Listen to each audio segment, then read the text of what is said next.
21 सितंबर 2024 बेंगलुरु के एक अपार्टमेंट से कई दिनों से इतनी तेज बदबू आ रही थी कि आसपास रहने वालों को वहां खड़ा होना भी मुश्किल हो गया था। उस फ्लैट में 29 साल की महालक्ष्मी अकेली रहती थी। दरवाजा बाहर से बंद था और उसका फोन लगातार स्विच ऑफ आ रहा था। मकान मालिक ने महालक्ष्मी के परिवार को खबर दी। अगले दिन उसकी माँ मीना और बड़ी बहन लक्ष्मी स्पेयर चाबी लेकर फ्लैट पर पहुंची। दरवाजा खुलते ही बदबू का तेज झोंका बाहर की तरफ आया। कैमरे में सैकड़ों मक्खियां भिनभिना रही थी, लेकिन हैरानी की बात यह थी कि कमरे और बाथरूम में ऐसा कुछ भी दिखाई नहीं दे रहा था जिससे इतनी भयानक बदबू आ सके। तभी उनकी नजर कमरे में रखे एक फ्रिज पर पड़ी।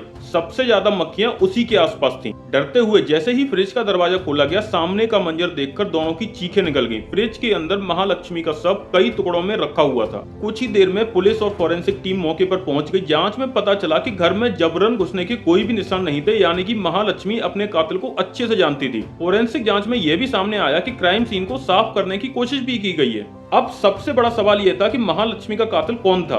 जांच की शुरुआत उसके पर्सनल लाइफ से हुई। महालक्ष्मी अपने पति हेमंत दास से अलग रह रही थी, इसलिए शुरुआती शक पति पर ही गया, लेकिन पूछताछ और अन्य सबूतों के बाद जांच की दिशा बिल्कुल ही बदल गई। फिर पुलिस को एक अहम सुराग मिला। महालक्ष्मी 1 सितंबर के बाद से अपने कपड़ों के स्टोर की नौकरी पर भी नहीं गई थी। उसी समय उसके साथ काम करने वाला एक कर्मचारी भी अचानक गायब हो गया था। उसका नाम मुक्ति रंजन रॉय था। कॉल रिकॉर्ड से पता चला कि महालक्ष्मी और मुक्ति लंबे समय से कॉन्टेक्ट में थे। दोनों के बीच अफेयर होने की बात जांच में सामने आई, लेकिन समय के साथ उनके रिश्ते में तनाव बढ़ता चला गया। पुलिस की जांच में सामने आया कि 2 सितंबर की रात मुक्ति महालक्ष्मी से मिलने उसके फ्लैट पर पहुंचा था। वहां दोनों के बीच आर्गुमेंट हुआ और झगड़ा बढ़ता चला गया। आरोप है कि गुस्से में मुक्ति ने महालक्ष्मी की हत्या कर दी, लेकिन इसके बाद जो हुआ उसने इस मामले को देश के सबसे भयानक अपराधों में से एक बना दिया। मुक्ति ने सबको ठिकाने लगाने की कोशिश की। पुलिस को आसपास के सीसीटीवी फुटेज में एक संदिग्ध को चाकू खरीदते हुए देखा गया। जांच के अनुसार सबको कई हिस्सों में काटकर फ्रिज में रखा गया था और कमरे को साफ किया गया था ताकि सबूत कम से कम मिले।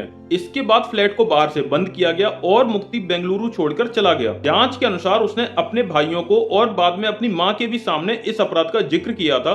उधर 21 सितंबर को महालक्ष्मी का शव मिलने के बाद पुलिस तेजी से उसकी तलाश कर रही थी। मुक्ति को एहसास हो चुका था कि पुलिस देर सवेर उस तक पहुंची जाएगी और पकड़ लेगी। 25 सितंबर की सुबह उड़ीसा में एक पेड़ से लटका हुआ उसका शव मिला। पास में उसका सामान भी था और एक डायरी भी रखी हुई थी। पुलिस के अनुसार उस डायरी में मिले एक नोट में उसने महालक्ष्मी की हत्या की जिम्मेदारी स्वीकार करने की बात लिखी हुई थी। सोचिए कि जिस रहस्य को सुलझाने के लिए पुलिस पूरे देश में उसकी तलाश कर रही थी, उसका मुख्य आरोपी अब खुद उस दुनिया में नहीं था। यह मामला सिर्फ एक भयानक हत्या की कहानी नहीं था, यह एक ऐसे रिश्ते का दुखद अंत था जहां तनाव, शक और गुस्सा कथित तौर पर हिंसा में बदल गए और आखिर में 2 जिंदगियां खत्म हो गई और 2 परिवारों की जिंदगी हमेशा के लिए बदल चुकी थी।